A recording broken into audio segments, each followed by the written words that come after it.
Sejam bem-vindos a mais um dia da Semana Digital Tecnologia e Inovação da Cooper Citrus. E hoje estamos tratando da cultura do café, essa cultura apaixonante de vários produtores cooperados da Cooper Citrus. E convido hoje que está conosco aqui Emerson Tinoco, consultor especialista da Cooper Citrus. Obrigado, Bassi. Uma satisfação passar essa tarde com vocês e discutir muito sobre inovação e tecnologia na cultura do café. Vamos aproveitar ao máximo e vai ser de grande valia para a cafeicultura. Primeira apresentação do case de sucesso da tradição ao pioneirismo de novas tecnologias. E no segundo momento haverá a palestra sobre o tema, o posicionamento de cultivares e o uso de tecnologias aumentando a produtividade do cafezal. E quero destacar que todas as medidas sanitárias e de distanciamento social estão sendo preservadas. Nós aqui no estúdio estamos sem máscara, mas todas as pessoas da equipe de filmagem estão com máscaras e respeitando o distanciamento social. Então, logo termine a apresentação, a gente colocará a máscara. Eu quero convidar o nosso cooperado Antônio Jacinto, de São Sebastião do Paraíso, ele que é produtor de café, de grãos, de gado de corte, gado de leite, tem 6 filhos, 6 netos e está aqui agraciando hoje o nosso evento para apresentar o seu case de sucesso. E ele tem um hobby que é muito bom, que é muito parecido com o meu. Ele gosta muito de andar de mula e gosta de uns modão. Tudo bom aí, seu Antônio? Boa tarde, tudo bem. Foi muito bom a gente ser convidado para apresentar sobre ser produtor de café. Muito obrigado. E também hoje está conosco aqui João Carlos Pieroni, produtor rural de São Sebastião do Paraíso, cooperado, engenheiro agrônomo com pós-graduação em gestão. Muito obrigado. Boa tarde Bassi, boa tarde Tinoco, boa tarde a todos os produtores da Cooper Citrus, em especial os cafeicultores. Então, para dar sequência ao nosso evento, nós temos uma breve apresentação do case de sucesso do seu Antônio. Então, na tela a gente vai estar observando e a gente consegue ver. Então, ele tem uma área considerável de café, 235 hectares. Ele tem uma produção muito boa, ele é produtor rural, né? E aí está a mula dele, muito bonita. E ele vem crescendo ao longo do tempo, a produtividade. O Pieroni é consultor dele também. E aí nós temos uma gama de serviços que ele utiliza de tecnologia para a melhoria do seu cafezal. Aqui, senhor Antônio, por favor, o senhor podia destacar aí ou fazer um breve resumo do que o senhor tem feito aí, como o senhor tem enxergado esses serviços e principalmente essa parte de fertilizantes. Os fertilizantes, a gente tem trabalhado com fertilizantes de liberação lenta, que a gente está achando que é muito bom, por um motivo que a gente tem muito menos mão de obra e com resultado muito bom.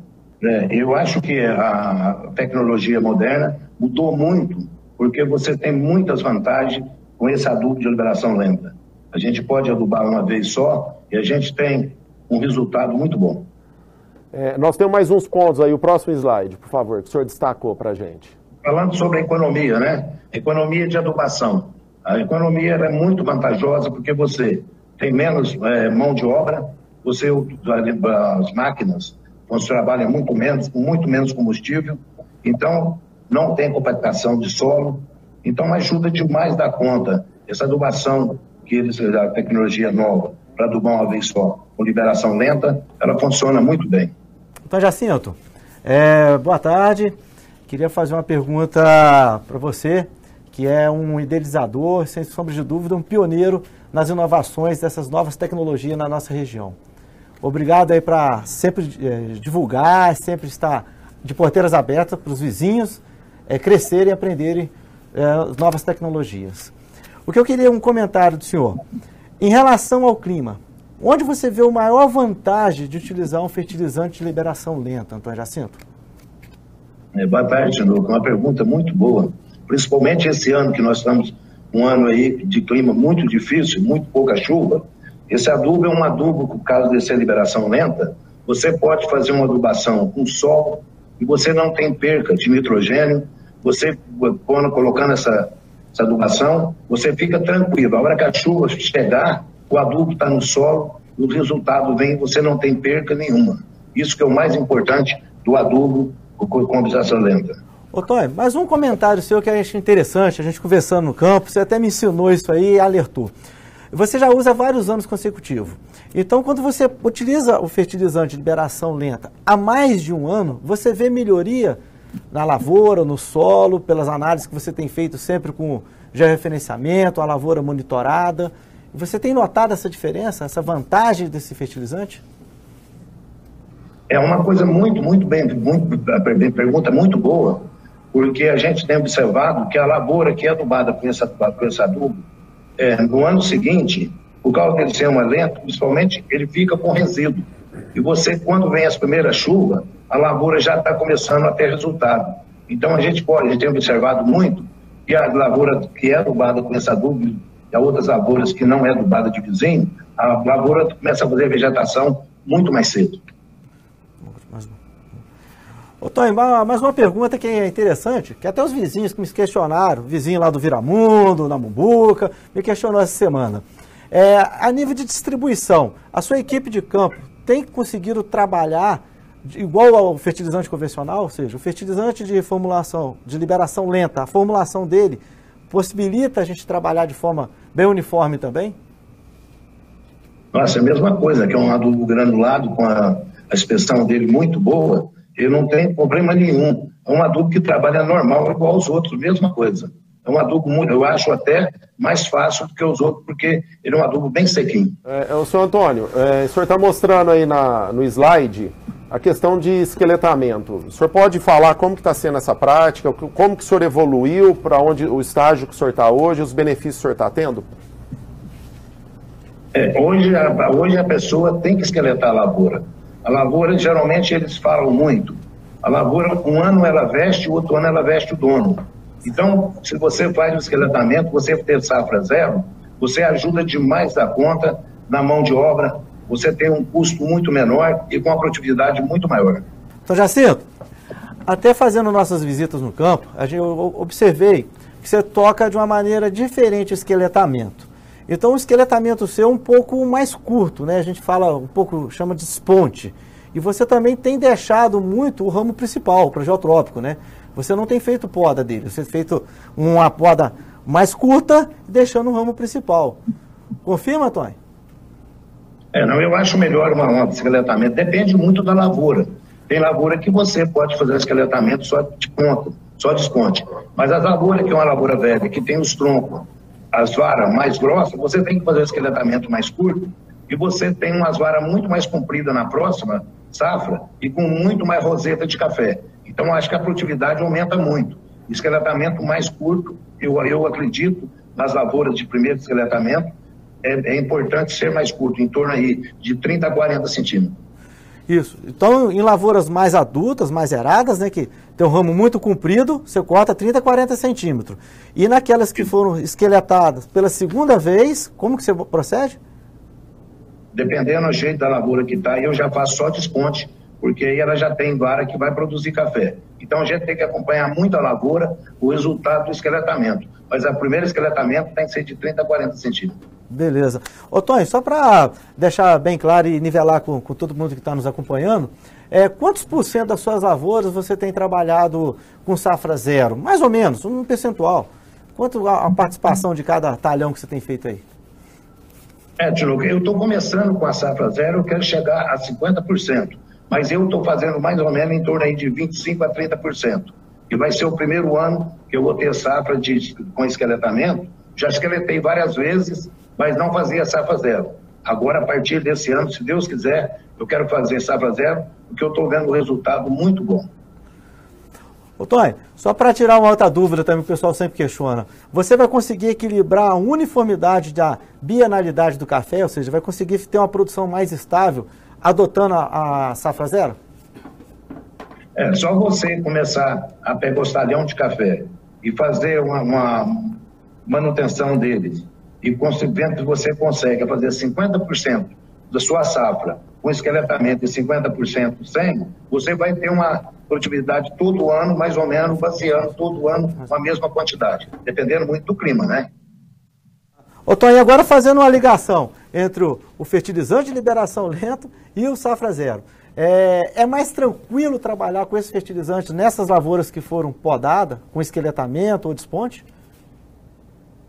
É uma coisa muito importante que você, principalmente a lavoura esqueletada, você tem que jogar mais nitrogênio e você, por causa de ser, você não perde o nitrogênio, então o esqueletar essa adubação, ela é muito importante para o esqueletamento, porque você não tem perda. Se você, principalmente a lavoura, ela fica arejada, batendo muito mais sol, então eu acredito que essa adubação de lenta, ela é muito melhor.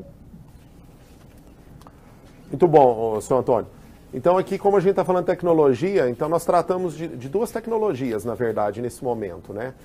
A questão da fertilização, que mudou muito, a gente saiu de um cenário de um NPK normal, a gente já está trabalhando com outros fertilizantes, ao invés de 4 adubações, o senhor reduziu o número de adubações, diminuiu o fluxo de tratores na lavoura, a questão do esqueletamento, a questão das podas, do café. Mas tem alguns outros tecnologias que o senhor tem usado aí, até para chegar nessa fórmula, nessas fórmulas de adubação.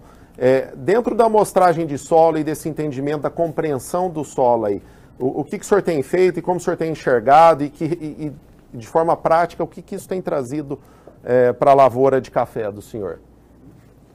A primeira coisa que a pessoa tem que fazer para ter uma boa lavoura é fazer análise de solo, né? E fazer uma coletagem de solo muito bem feita, porque ela que vai te dar o planejamento da adubação. Então, principalmente agora, né, que vocês têm essa tecnologia moderna agora para colher a amostra de solo, ajuda demais da conta. Nós temos um resultado muito bom, que você pode fazer com 20, com 40 centímetros, e eles fazem uma calagem muito perfeita, em todo o talhão, a gente tem um resultado muito bom. Se não fosse uma calagem, a base principal, essa pergunta sua é muito importante. Se a pessoa tiver um solo corrigido, ele tem produtividade. Se não tiver, ele não tem. E também, né, senhor Antônio, o importante é ter esses dados, a compreensão e a recomendação correta. O Pieroni, depois eu acho que ele vai estar tratando disso também, que ele é a pessoa que leva esse tipo de entendimento, né, para o senhor. E nós vamos ter um vídeo daqui a pouco mostrando da propriedade do senhor, mas tem um outro ponto importante. Eu sempre trabalhei muito com mecanização também ao longo da minha carreira, e outro ponto importante é a sistematização, né, porque hoje a gente entra muito no cafezal, a questão da colheita, né, são máquinas grandes às vezes, a questão da manobra a gente sabe o quanto perde, e o senhor tem uma experiência boa também com sistematização do cafezal. Eu queria que o senhor pudesse dar mais uma explanada nesse sentido para o público nosso, para os nossos cooperados que estão assistindo. A primeira coisa que a gente tem feito, eu fui, acho, dos pioneiros, é ter contratado vocês para ir com GPS e nós fazer um alinhamento de café todinho com GPS, porque você tem as ruas todas iguais, você tem um planejamento para trabalhar com máquina, que sempre nós no futuro, nós não vamos precisar nem de tratorista. Então eu acredito que isso aí vai ser uma inovação muito boa.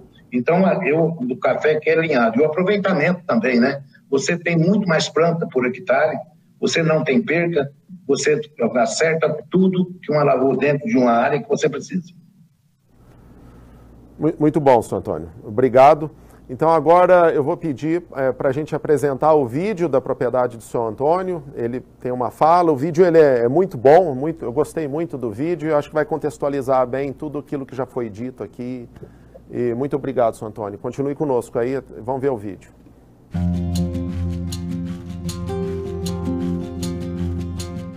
Eu sou Antônio Jacinto Caetano, produtor de café, né?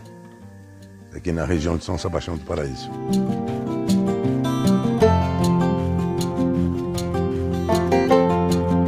Antes a gente fazia com broca simples, né? Manual. Hoje a gente faz com Geofert, a coisa lá da Copercitos, que é uma tecnologia moderna que faz com 20 e com 40 centímetros de profundidade. Mas esse tipo de coleta é onde que dá mais tranquilidade para o nosso agrônomo, né? Que acompanha as lavouras. Então aí ele tem muito mais condições de fazer a formulação de adubo, formulação de foliar. Isso aí é a parte mais importante que tem da análise de solo. É monitorado todos eles, talhão, tudo por escalonado. Então a gente tem todos os lugares de colocar calcário, lugar da gente que precisa de fazer correção.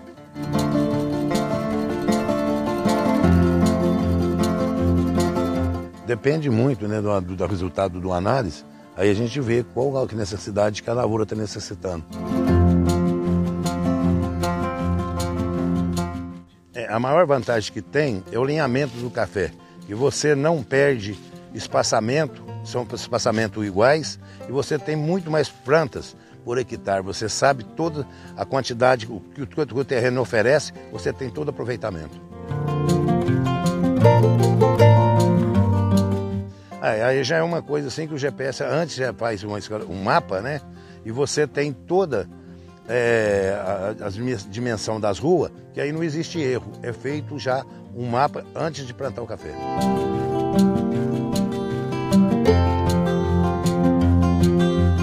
Aí que vem, se você tem um alinhamento certinho, você tem todas as condições de trabalhar sem um tratorista, né? Você pode trabalhar com um trator sem um piloto.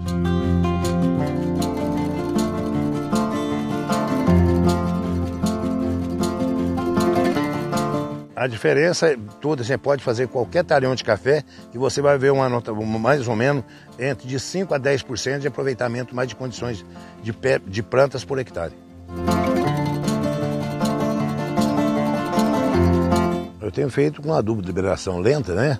Que é um adubo que não tem tanto problema com o clima. Você pode adubar com sol, a hora que a chuva vem ele está lá disponível para a chuva vir. Não é um adubo que nem com a perca de nitrogênio, ele não tem perca.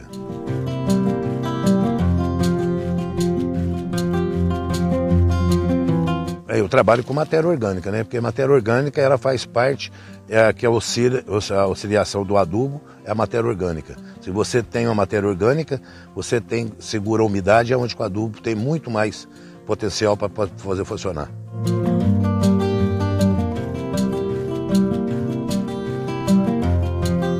Primeiramente eu tenho que esperar o sistema radicular dar uma chuva, ela começar a funcionar, certo? A hora que a gente vê que o café começou a vegetar, esse ano a gente não pode falar, geralmente a gente começa a adubar em começo de outubro. Esse ano vai depender muito se a hora que a chuva chegar. Pode ser lá para o dia 15, dia 20 de outubro. Chovendo e o café começando a vegetar, nós estamos para ir para adubar.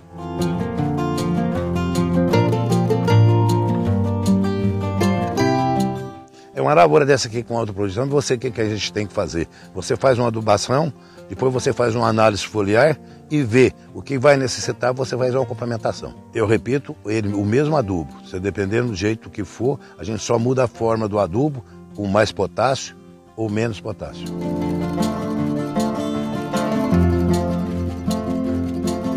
Ela é muito importante que você, primeira coisa, você tem a compactação do solo, não tem? Você tem muito menos mão de obra, você, principalmente hoje com o preço do óleo diesel, quanto menos você passar na lavoura é melhor. E você só passa uma vez.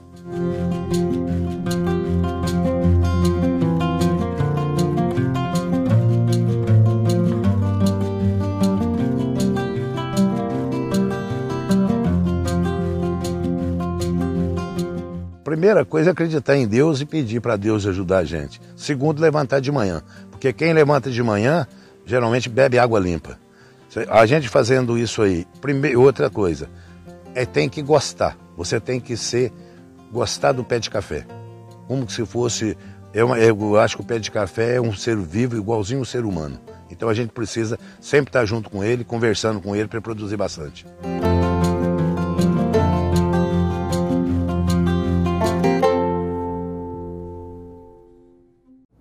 Senhor Antônio, parabéns pelo vídeo, dá para perceber a paixão do senhor pela lavoura de café, é impressionante, muito bom. E aí, para fechar essa rodada agora, eu queria, Tinoco, que você fizesse um resumo aí. A gente vê que a cafeicultura, se pegar 15 anos atrás, tinha uma produtividade média da bienalidade. Tinha uma produtividade média da bienalidade algo em torno de 18 sacas, e hoje a gente está na média, Brasil, lógico que tem cafeicultores produzindo mais, mas na média de 30 é o IBGE para 2019. O que tem as tecnologias têm contribuído e ajudado o produtor a subir essa produção, e de que forma eles estão buscando essas tecnologias? Ok. Então, hoje a gente teve um exemplo, a gente colocou o tema de pioneiro, e não deixa de ser, o Antônio Jacinto é muito bem assessorado pelo colega de trabalho, João Carlos Pieroni, que faz um trabalho brilhante há vários anos. Então, há 5 anos, começou na nossa região, a gente fala um sudoeste mineiro, com um pouco ali da Mogiana, novas tecnologias. Isso foi o quê? A forma de fazer a coleta do solo, onde a gente tem uma padronização, está georreferenciado, então a gente consegue ter o quê? Um histórico dessa área. Outra, mais recente, a gente começou a aparecer com a sistematização. Então todo mundo perguntou, o que é sistematização? É voo de vante, de drone? O que está acontecendo? E os produtores começaram a perceber que você fazendo um alinhamento da sua lavoura, um planejamento de todo o plantio, de toda a condução, é a chave principal e fundamental para se ter lucratividade na atividade. Então a gente começou relembrando, coleta do solo, fazendo a sistematização, utilizando fertilizantes de formulações diferenciadas. Então a gente tem várias fontes, né, de matéria-prima e agora o de liberação lenta, liberação controlada. A utilização também de matéria orgânica, no caso o esterco, vem possibilitando também grandes inovações, como os organomineral ou compostos orgânicos. Então a cafeicultura ela começou a mudar todo o cenário dela. Lógico, a mecanização vai melhorar cada vez mais, né, Bassi? Até você comentou no início sobre a questão das usinas, que você trabalhou muito tempo no setor de cana, né, cana-de-açúcar, e você tem que ter o quê? Rendimento operacional. Então, a cafeicultura está percebendo que só produtividade não é o suficiente, mas também redução dos seus custos para se buscar e ter lucratividade. Então, todo esse cenário praticamente vem mudando muito de 5 anos para cá e com a rapidez fora de série, ou seja, a tecnologia, como a gente brinca na parte da informática, no campo também tem acompanhado, tá? Então a gente tem visto isso, que a maneira de tocar a lavoura, o rendimento operacional está melhorando e a qualidade da matéria-prima a ser utilizada. Então o produtor, especificamente o cafeicultor, tem utilizado cada vez menos insumos, mas é uma qualidade cada vez melhor e superior. E com isso, com certeza, terá lucratividade no negócio café. E ainda tem um ponto, né, Tinoco, que nós não tratamos hoje até pelo tempo e para dar um foco aí, mas que é um tema que a gente pode chamar o senhor Antônio para uma segunda rodada, que é o manejo fitossanitário, também que é muito importante. E a gente sabe, e o próprio Pieroni, ele tem nos passado aí, do manejo com excelência que ele tem feito. Então isso vai ficar para uma segunda etapa, talvez para o ano que vem a gente volta com esse tema aí. Bom, e agora para dar continuidade, eu vou pedir para o Pieroni, ele que está conosco, fazer uma apresentação sobre os temas produtivos de café e de produtividade para o sul de Minas e para a Alta Mogiana Paulista. Por favor, Pieroni. Ô Bassi, então, para a gente falar sobre sistema produtivo no sul de Minas e na Mogiana, a gente precisava caracterizar um pouco esta região, que, a meu ver, é a principal região cafeeira do Brasil em tamanho, né, em importância. Só para você ter uma ideia,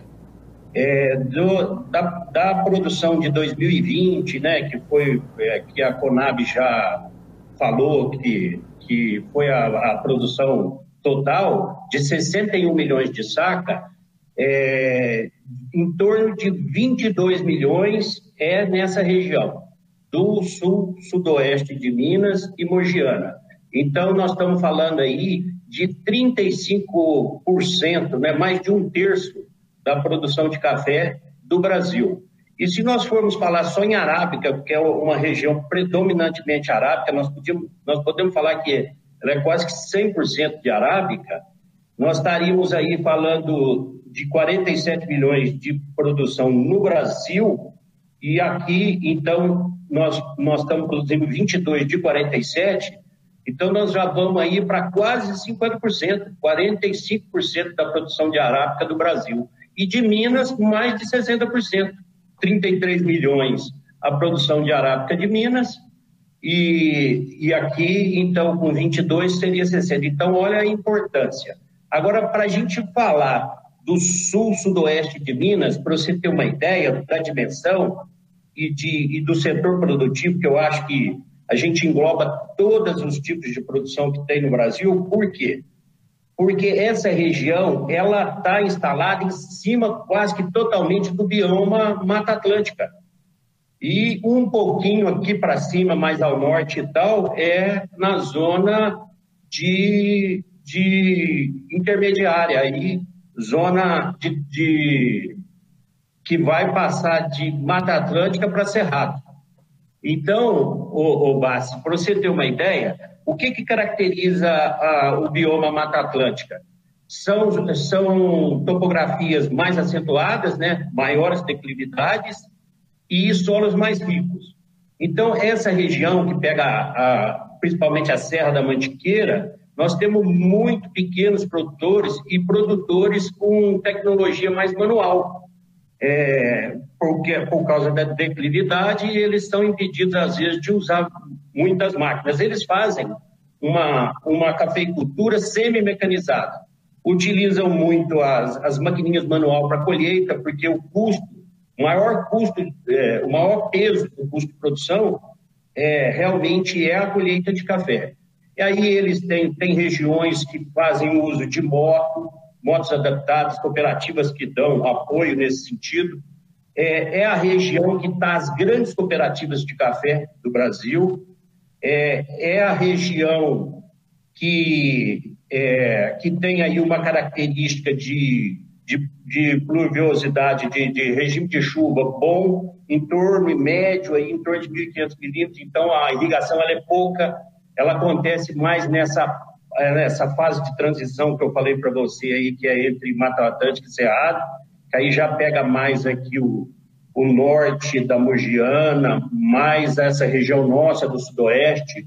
Nessa região nós temos uma cafeicultura muito tecnificada. Hoje nós temos a topografia são mais planas, a gente faz muito uso já de máquina, uns 15 anos para cá, isso intensificou muito. Nós temos aí uma outra região que tem uma outra característica, que é a região de Alfenas, Campos Gerais, que aí já é uma região que tem mais empresas, fazendas grandes empresariais. E então esse é mais assim um aspecto geral do que é a cafeicultura, né? Ela é muito ampla, eu acho que ela abrange todos os modelos aí de cafeicultura, de modelo de tocar a cafeicultura. E uma outra coisa interessante que você falou aí, Bassi, você tá corretíssimo, é o aumento de produtividade que nós tivemos. Na última década, agora, nós aí vamos falar de 2010 a 2020, nós tivemos um acréscimo aí, a década passada, de 2000 a 2010, nós tínhamos aí uma média de produtividade de 17 sacas por hectare, isso nós pulamos para 27. Então, nós tivemos um aumento real aí de 10 sacas por hectare. E isso só pode ter sido por tecnologia. Só pode ter sido, não, é óbvio que foi tecnologia, né? Eu acho que é a história aí, um breve histórico da cafeicultura do sul de Minas e a cafeicultura da Mogiana, que é uma cafeicultura muito dinâmica, é característico de produtores que sabem mexer no negócio, eles estão há muitos anos nisso. Os próprios trabalhadores da cafeicultura são pessoas que entendem, que são bem treinados. Nós temos apoio aí do SEBRAE, apoio das grandes cooperativas. É uma região muito dinâmica. Deixa eu aproveitar e fazer, quando a gente fala de tecnologia, que é o tema central nosso aqui, e esse aumento, e aconteceu em todas as culturas, né? Seja no milho transgênico, na soja, em outras culturas também, no café. Mas assim, de que maneira você destaca, onde que a tecnologia mais entrou? Se você pudesse enumerar pelo menos 5 pontos aí, e que você acha, para você dar como sugestão para os nossos cooperados que estão nos ouvindo aí. Como que você enumera assim, esses pontos mais importantes? São cultivar, ou a gente falou hoje sobre questão de fertilização, de nutrição, aí tem vários outros aspectos, tem as próprias tecnologias do 4.0, né, que estão contribuindo também. Eu queria que se você pudesse fazer a gentileza de dar um apanhado disso aí para os nossos cooperados. Eu acho, Bassi, o peso maior nisso daí foi a parte de fertilidade. Eu acho que melhorou muito. Hoje, igual o Tinoco falou aí, a gente usa esses adubos que a gente chama aí de adubos de eficiência aumentada, né? Que aí tá os adubos de liberação lenta, os adubos de liberação controlada e os adubos que a gente chama de adubos com estabilidade. Nós entramos muito, fizemos um trabalho muito bonito com o orgânico, inclusive o Antônio Jacinto já fez há 2 anos atrás, ele vai repetir, eu acredito que a cada 5 anos, que são os adubos orgânicos enriquecidos com pó de rocha. O Antônio Jacinto, ele tem uma facilidade de produzir orgânico, porque ele tem confinamento, ele presta serviço, então ele tem muita palha de café lá, de café descascado, então a gente faz todo o aproveitamento disso. Isso dá uma enriquecida no solo extraordinária. A parte biológica, né, que a gente dava muito pouco valor. Hoje nós estamos dando bem mais valor nessa parte biológica, além da parte química e física, a parte biológica. E eu acho que o que nós melhoramos, a questão de mecanização, eu acho que de tudo isso, Bassi, o que menos nós avançamos foi na questão de cultivares, sabe? Ainda nós estamos experimentando, não entramos ainda de cara aí nessas cultivares novas. A grande maioria aqui ainda é Catuai Mundo Novo, a grande maioria. Eu acho que essas cultivares estão chegando, são boas, têm boas qualidades, mas tem problemas também, viu? Tem problemas com colheita, nós temos que ver tudo isso. Então, eu acho que, de modo geral, e as tecnologias que a Copercitos aí sabe fazer muito bem, né?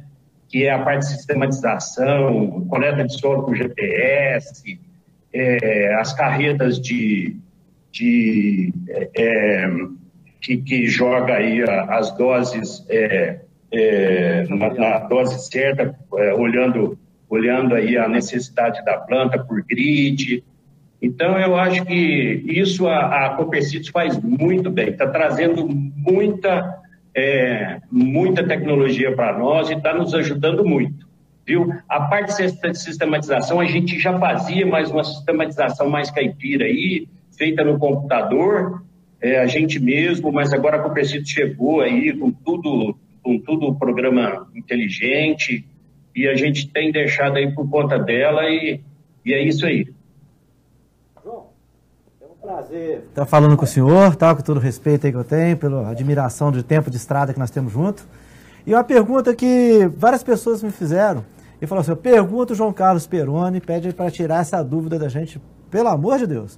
Uma você conseguiu quase que responder, que seria o seguinte, nesse manejo convencional das lavouras, você tem posicionado de periodicamente fazer a parte orgânica? Então, do tons você deu um exemplo, mas gostaria que você falasse um pouco mais. Na sua opinião, quanto tempo seria interessante voltar com a parte biológica, com organomineral, com composto orgânico, com esterco? E complementando essa pergunta, no caso de fertilizante de liberação lenta, quando o potássio, João, atinge valores muito altos ou muito baixos?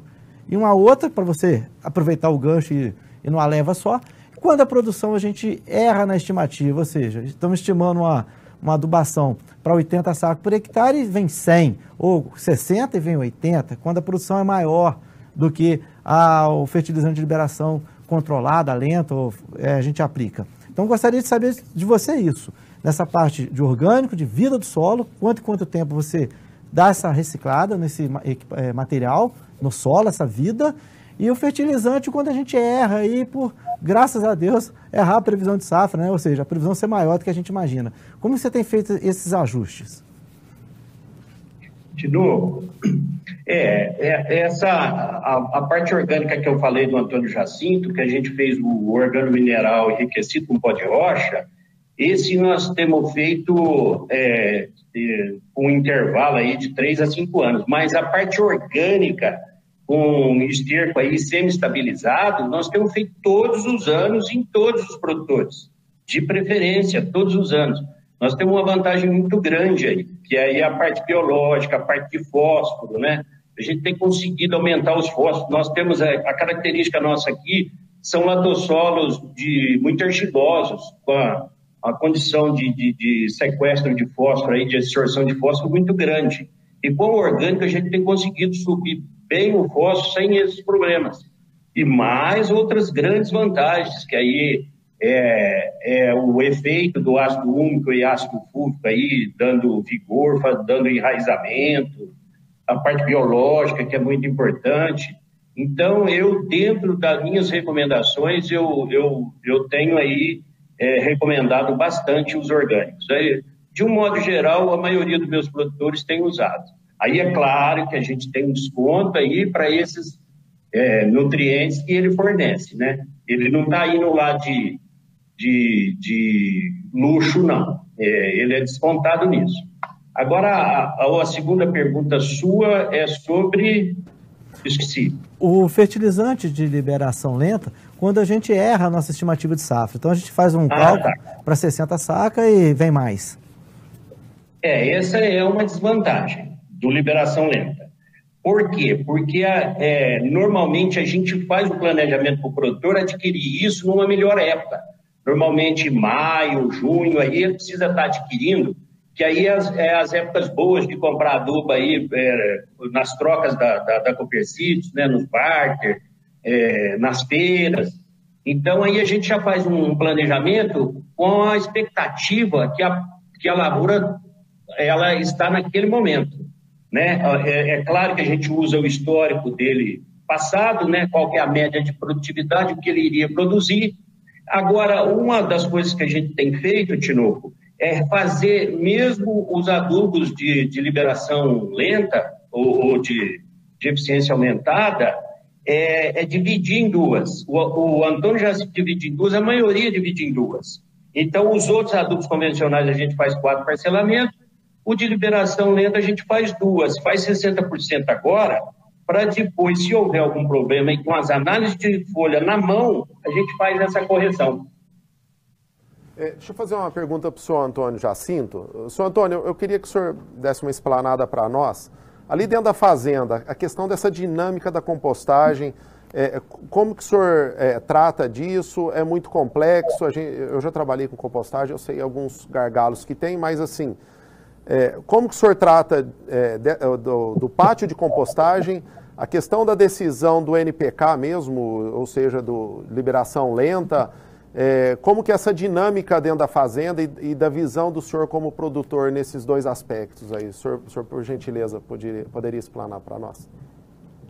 Eu acho que a gente trabalhar com esse orgânico, ele é muito importante, só tem uma coisa que é mais assim, você tem que ter a matéria-prima, certo? Com bastante facilidade. Então, eu acredito que nem o João disse aí durante 5 anos, que todo ano eu faço adubação orgânica.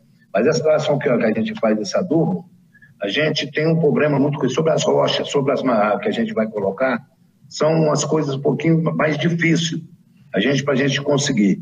Mas a gente tem trabalhado, feito lá, e tem dado um produto certo. Eu acredito que a gente, se pudesse, tinha que fazer todo ano, certo? Mas a gente encontra um pouco de dificuldade ainda por causa da matéria-prima. Do agronômico a gente sabe dos benefícios, mas e na parte de custo, como que o senhor vê? É lógico que sempre varia, né? A questão sempre está muito atrelada a dólar dos fertilizantes, mas numa linha geral, assim, entre os anos, como que o senhor olha para o cafezal, ou até por unidade produzida de café no final, como que o senhor enxerga? A produtividade aumenta muito, mas o mais importante é que você faz um adubo com bastante concentração, você diminui a adubação química. Você tem um custo muito menor.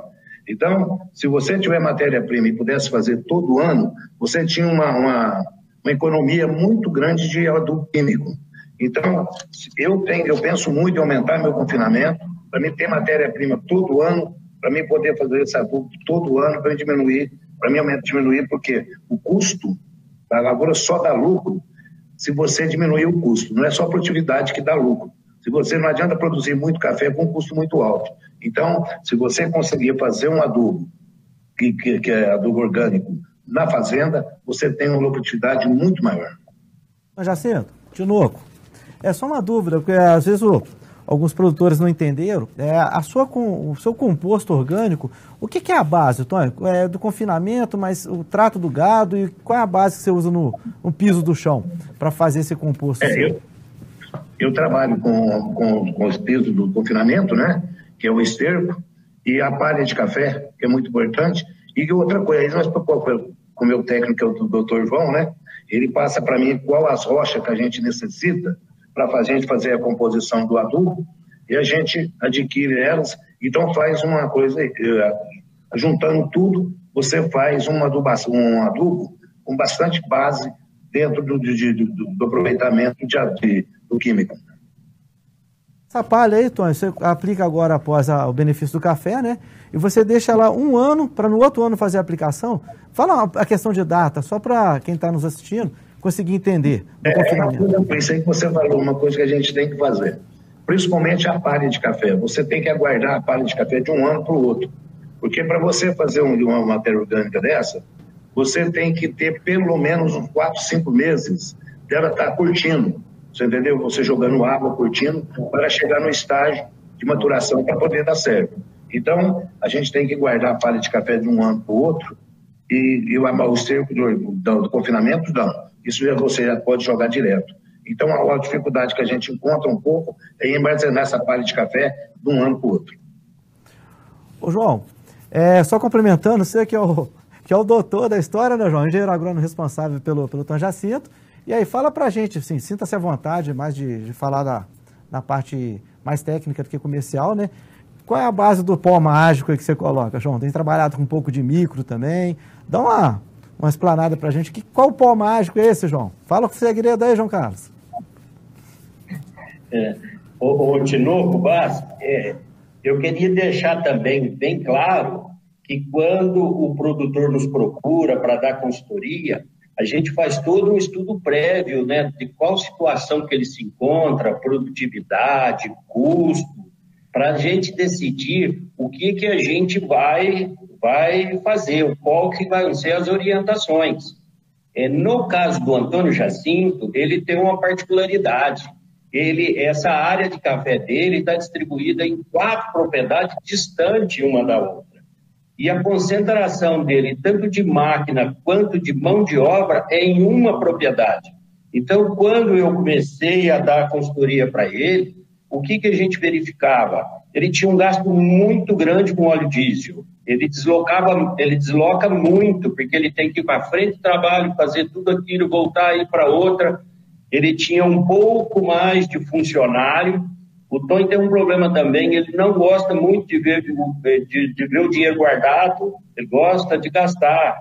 Então, eu tive que fazer algumas coisas para melhorar. Então, aí entrou a liberação lenta, que no caso, como ele vai diminuir o número de parcelamento, ele vai diminuir esse deslocamento.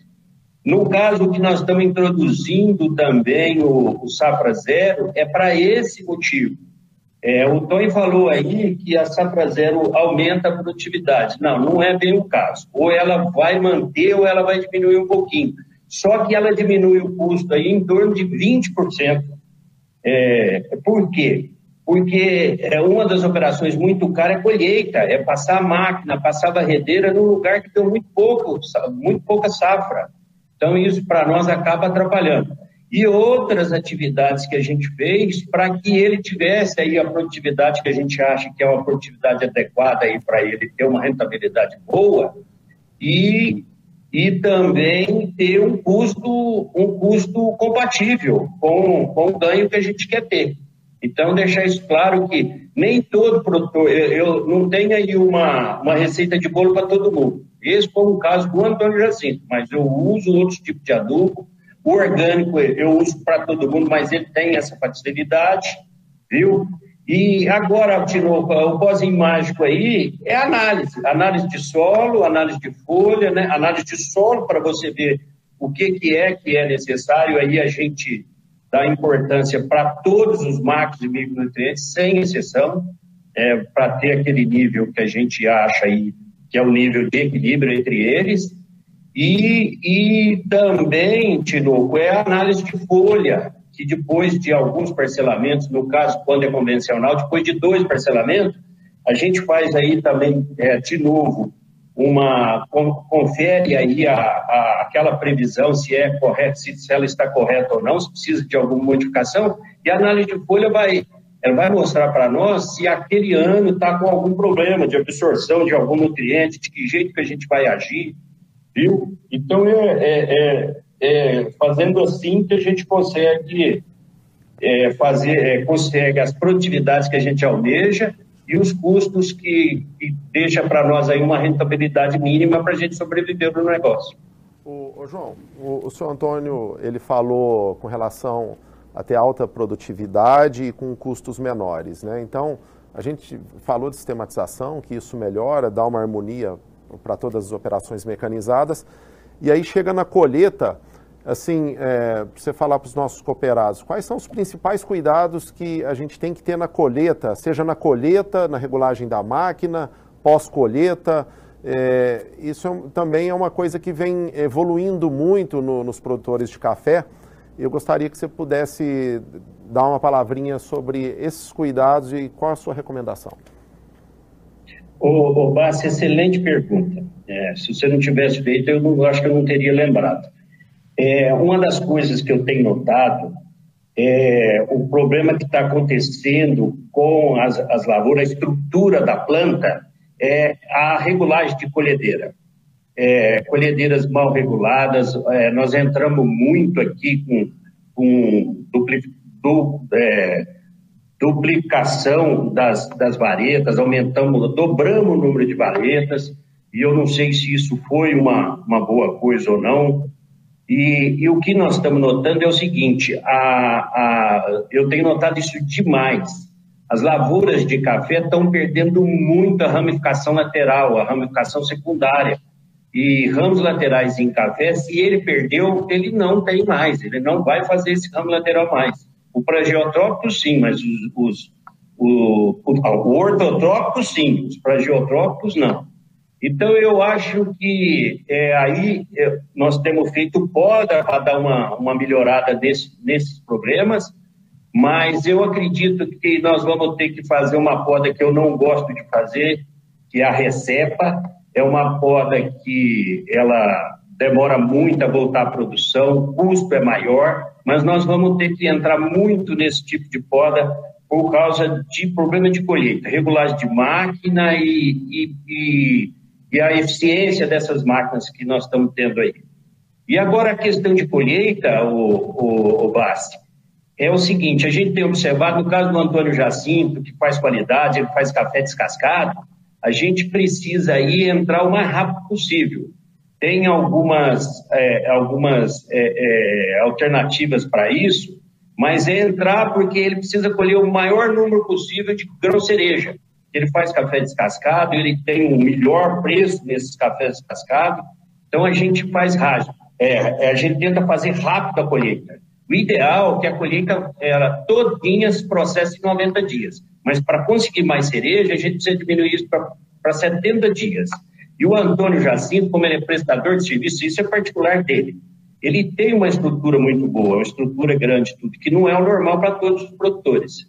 Mas, de um modo geral, a gente preocupa muito com a época de colheita, tentar colher o mais rápido possível, ter o menor número possível de grão de chão. Isso aumentou depois do advento das colhedeiras. Quando a gente tinha colheita manual, isso era 10% a colheita do café que era caído no chão, que é de menor qualidade. Hoje isso aumentou para 20%, 30%. Mas a gente está tentando ver se diminui isso. Bom, o nosso papo está bom, mas o tempo passa rápido. E a gente só tem mais 5 minutos. E eu gostaria de fazer umas considerações finais e a gente fazer um resumo, senhor Antônio. O senhor, por gentileza, podia falar para nós aí, de uma forma rápida, como que o senhor vê essa questão da tecnologia, como que o agricultor tem que olhar para essas tecnologias e como que o senhor enxerga agora o presente e o futuro? Que mensagem que o senhor pode dar para nós, senhor Antônio? Primeiramente, eu acho que a pessoa hoje tem que pegar na tecnologia e gostar muito. Primeira coisa que eu tenho falado muito, não só adianta você usar a tecnologia, se você não gostar daquilo que você está fazendo. Então, eu digo muito para as pessoas, você tem que levantar de manhã, você tem que acompanhar todo o trabalho da sua equipe e estar sempre junto e acompanhando. E sempre vendo o seu pé de café como seu amigo. Você estando junto com ele, eu te digo muitas das pessoas, eu gosto até de conversar com meus pés de café, porque eu acho que o pé de café, ele tem uma vida igualzinha do ser humano. Então, se você trata ele bem, ele vai te dar resultado. Muito bom. Ô, Pieroni, por favor, as suas considerações sobre essa questão de produtividade, tecnologia, qual que é seu olhar para o futuro, para hoje e para o futuro? Ô, Bassi, eu acho que não tem como a gente ficar sem as tecnologias, né? Isso aí é meio que uma esteira, né? A gente tem que entrar nessa esteira e conseguir correr e ficar em cima dela, porque senão você vai ser alijado do sistema, você vai ter que sair. E quanto maior a tecnologia, maior a quantidade de oferta, e o produtor mesmo não fica muito com essa fatia, não. Mas não existe outro jeito a não ser seguir pegando essas tecnologias. Isso nós temos visto aí que a Copercidos faz muito bem. É um papel que a Copercidos trouxe para a região nossa, que foi fundamental. Ela está recheada de tecnologia. Tem tecnologia aí de qualquer, para todo tipo de produtor. E aí a gente tem muito que agradecer a Copercidos por esse interesse. E eu quero agradecer o convite aí, Bassi, e deixar um grande abraço para todos os produtores que estão nos assistindo. Nós que agradecemos, João.